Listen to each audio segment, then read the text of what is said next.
도대체 너 모르는 게 뭐냐? 만병통치약이냐? 뭐 이런.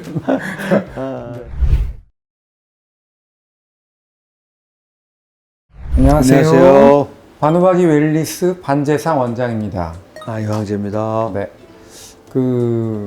오늘은 사람들이 이제 감기에 걸리거나 이제 기관지가 뭐 이렇게 가래가 많이 끓거나 이럴 때 보통은 감기약을 많이 우리나라 같은 경우는 감기약을 많이 드시는데요. 미국 같은 경우는 비타민C를 제가 많이 이제 복용하는 걸로 제가 알고 있습니다. 근데 그 비타민C가 기관지나 이런 호흡기 감염병에 굉장히 중요하다는 거 저는 알고 있는데 박사님께서 이제 구체적으로 좀 기전 이런 걸 설명해 주셨으면 좋겠습니다. 저는 이제 비타민C를 공부하다 보니까 너무 네.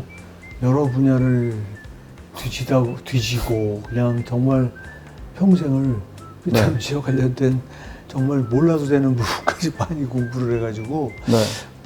많은 분들이 오해를 도대체 너 모르는 게 뭐냐? 만병통치약이냐? 뭐 이런. 비아냥거리는 소리도 제가 들은 바가 있는데 뭐 어떡하겠어요. 제가 물론 다 한다고 그리고 또 뭐 깊이 있게 평생을 연구한 부분은 아니라 하더라도 네. 저는 우리 일상 삶 속에서 우리 건강에 영향을 미치는 그런 요소들에 관심이 무지무지 많아요, 저는. 그리고 또 저는 호흡기 구조에 정통한 사람이에요. 네. 호흡기 구조를 20년 이상을 의과대학에서 조직학을 강의를 했기 때문에 네. 호흡기에 대해서 너무 잘 알죠. 그래서 우리 이 코서부터 시작을 해가지고 이 호흡기가 시작되잖아요. 네. 코가 호흡기의 시작이란 말이에요. 네. 그래서 이제 비인두, 구강인두, 후두인두, 그 다음에 이제 후두로 들어가서 이제 기관지로 내려가서 끝에 이제 마지막에 이제 폐포가 되는 거거든요. 네, 네.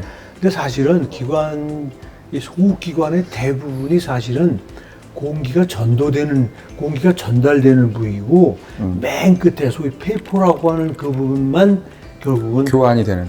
산소와 네. 이산화탄소가 네, 네. 교환되는 소위 말해서 네. 이 폐호흡이 일어나는 부분이거든요. 네, 네, 네. 그러면 그 긴 코서부터 시작해가지고 이제 인두를 지나고 후두를 지나고 기관을 지나고 이런 데서는 호흡이 일어나는 게 아니잖아요. 그렇죠. 굉장히 긴 부분을 그게 실제 한 150m쯤 돼요. 그걸 데드 스페이스라고 하는데 네. 그게 한 150m 그러니까 150ml 이상을 들이셔야만이 공기가 저 끝까지 갈 수가 있어요. 네. 그 기관지라고 하는 데드 스페이스를 꽉 채우는 공기의 양이 한 150cc 네. 정도 된단 말이에요. 그러니까 한 500cc 들이마셔야 150cc 채우고 나머지 350이 침투가 될 수 있는 거예요. 그러니까 네. 시청자들이 이제 그런 부분을 이해해 주셔야 되는데 그러면 그렇게 복잡하게 길게 형성되어 있는 호흡기 중에서 공기를 전달하는 부위의 역할이 뭐냐? 세 가지가 있어요. 네. 그거를 우리가 에어 컨디셔닝이라고 해요.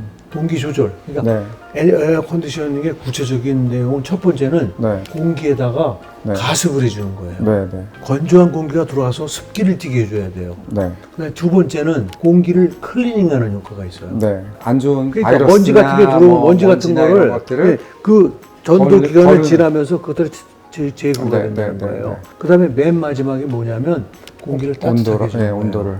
그러니까 가온, 가습, 청정 네. 이 세 가지를 에어 컨디셔닝 기능이라고 해요. 네, 네. 그러니까 코를 보면은요, 코가 사실은 많은 분들이 오해하지만 우리가 잡을 수 있는 이 부분만 콘 줄 알지만 네. 코는 저 뒤로 굉장히 공간이 넓어요. 네. 딱 들어가면 선반에 부딪혀가지고 소용돌이를 막 이루면서 이 비강의 벽하고 막 부딪히면서 비강의 벽에 있는 점맥으로부터 습기를 띠고 네. 그다음에 비강의 점막에 있는 그 모세혈관으로부터 온도를 받고 네. 그다음에 거기 있는 점액에 네.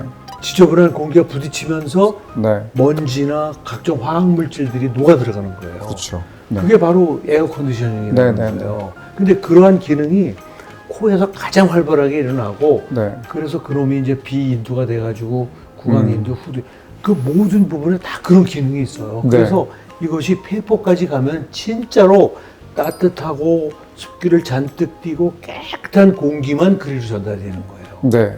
요즘에 미세먼지 속에는 사실은 중금속도 많이 들어있는 거 아니겠습니까? 중금속도 있죠. 그러면은 중금속하고 비타민C하고도 관계가 있나요? 비타민 C가 중금속을 씻어내는 역할도 있죠. 네. 네. 중금속이 갖는 성격을 중화시키기도 하고. 네. 예. 그 중금속 자체가 또 산화적 스트레스의 원인이죠. 그러니까 네, 그 중화시킨다는 말이 그런 말이에요. 네, 네, 네, 네. 산화적 스트레스로 작용을 하기 때문에 네, 네. 중금속이 갖는 그 독성을 중화시킬 수 있는 네. 그런 효과는 있죠, 비타민 C가요. 그러면은 그 되게 이제 봄이나 겨울이 되면은 중국에서부터 이제 미세먼지가 맞습니다. 많이 오지 지금 않습니까? 다행히 네. 장마철이라 비가 많이 와서 지금 네. 참 좋은데 네. 이제 조금 지나면 어떻게 될지 모르겠어요. 네. 그때 비타민 C를 충분히 복용하는 게 오, 네. 당연하죠. 네. 우리를 또 이러한 미세먼지나 중금속으로부터 보호할 수 있는 역할을 담당할 수 있겠네요. 그럼 네, 네. 비타민 C가 그런 역할을 하고 말고요. 자, 오늘 그 비타민 C와 어떤 그 기관지 문제에 대해서 알아보는 시간을 가졌고요. 네, 오늘 아주 유익한 시간이었던 것 같습니다. 감사드립니다. 고맙습니다. 네.